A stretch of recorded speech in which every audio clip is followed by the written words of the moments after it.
Hello cutie pies! Today I want to talk to you about the wealth gap and the overall economic situation in Lost Ark. As we are in the beginning of a new tier, it was to be expected that prices will spike, and for many it is not affordable to invest in increasing your overall damage.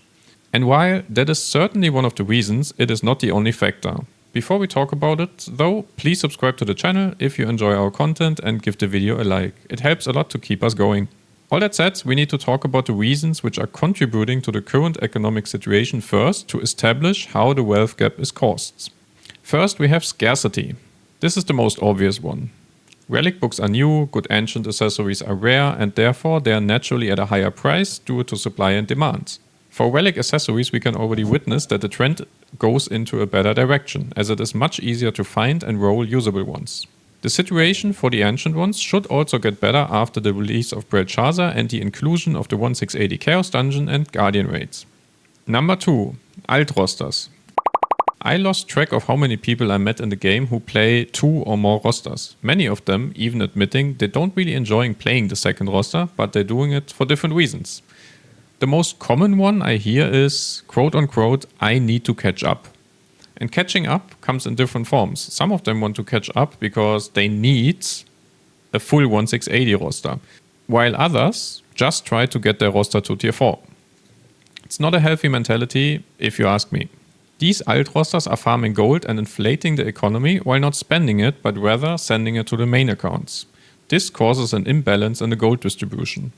The problem is even exacerbated more with the introduction of the Ignite servers, the Mokoko bootcamp, and also the launch of tier 4. All this combined makes it very easy for alt rosters to pump gold into the economy. It is hard to establish the exact amount players are making with alt rosters, as it heavily depends on the amount of raids, etc. But for the sake of argument, we are going with an average of 230k gold, which would be equal to having 4 characters in 1 or more alt rosters running Tamine, Echidna and Behemoth. Number 3. Gold inflation due to the raids being too easy. This is a bit of a combination with the alt rosters. The biggest example here and the biggest culprit is Tamine Gate 4. This gate provides a lot of gold and arguably it was supposed to be a big chunk of money because it required a lot of effort to clear. But due to tier 4, pretty much everyone who has access to Ark passive can clear the gate with relatively little effort. And of course, everyone who has a juiced roster can clear it 6 times per cycle. My unpopular take on the issue is to nerf the gold received by Tamine, while at the same time significantly nerf the honing costs to balance out what newer returning players are losing in gold, as the raids are still in the rotation for many players. That way you would fight the gold inflation while not hurting returning on new players. Number 4. RMT. Let's be honest, these are the real rats of the game. It doesn't matter in which form you're doing it, whether you're buying gems with cash or buying gold directly from other players or going to the quite popular G2G websites. Whenever there is a game with an in-game currency which gives you a significant advantage, there will people who RMT. And while there is no way to completely stop it from happening, you could make it less appealing. We had RMT ban waves where players literally got a slap on the wrist, got a short vacation and returned to the game afterwards with minus gold, but often not even with the correct amount deducted. If the punishment would be different, for example, permabans, it would reduce the amount of people who RMT significantly.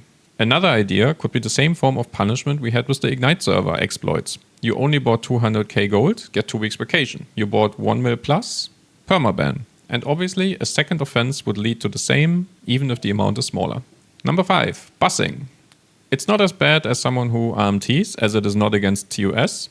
However, it is hurting the community in a similar fashion. And before you go into the comments and angrily make a comment like, "But Kapibas, I need a gold because I have to pay all the relic books," shut up for a second and keep your hands where they are and hear me out. So let's first have a quick look at how much gold a busser can make first. And I know, all the bussers will be sitting behind the screen and saying, but, this is not how you do it. It's an example, okay, relax. We are going to have generous assumptions here and considering that not every busser has a full 1680 roster and is going for full sweat modes. We assume 2 1680 plus jars and the rest 1660 plus. With that roster you can go for the harder options with your 1680 and 2-man Tamine and 4-man Behemoth, while having Echidna and Aegir more or less relaxed as 4-man. And with your 1660s, you just go for 4-man raids and Behemoth as an 8-man party.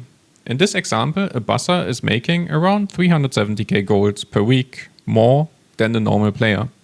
And that is not even an amount on the higher end. I've seen lobbies who bus with a 1640 red support and a 1680 DPS main 2c6 Tamine. Furthermore, this example doesn't include gate 4. There are many bussers who can reach 500k gold or more per week, but for the sake of argument we are going with the lower number for now. Now that we've established the different reasons and players in the economy, let's talk about the distribution of wealth in Lost Ark.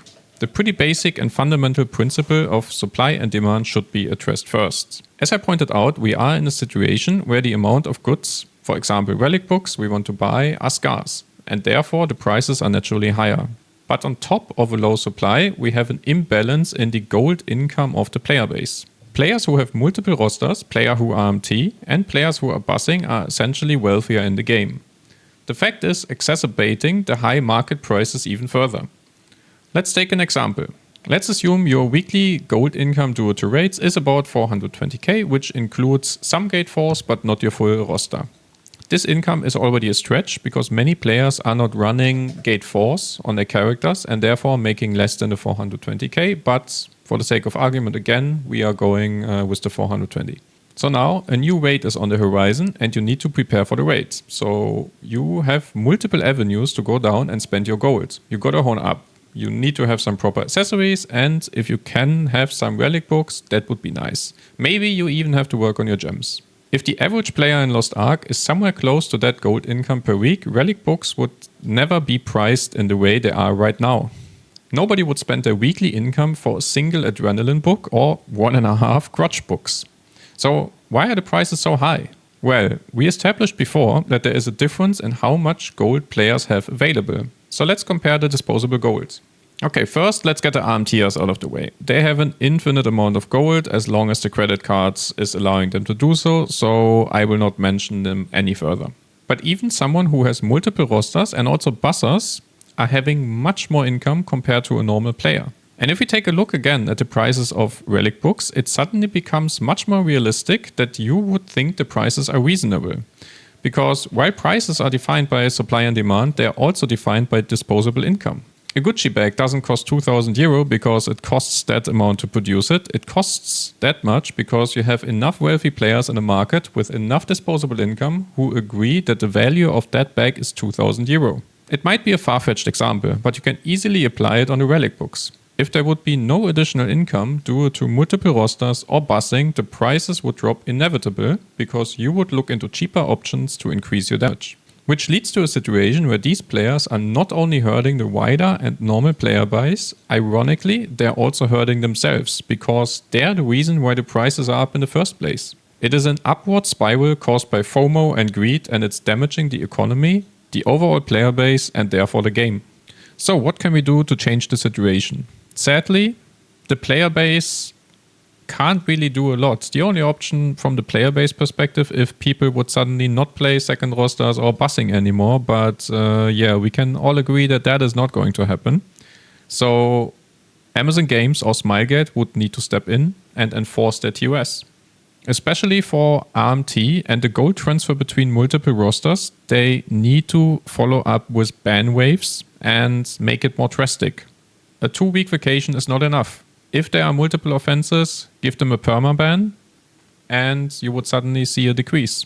Furthermore, they would also need to prohibit buses from existence. The problem about that is that most of the people who bus are within the more hardcore community of the game. And I don't believe they would ever be willing to risk pissing off these players, especially because it is also highly popular in Korea. I know it's a very anticlimactic ending to this topic, but that's all for today. If you liked the video, please leave a like and subscribe to the channel. You can also find my wife and me streaming on twitch.tv Kappelmas. Come over and let's have a chat, and if not, I hope to see you again for the next video.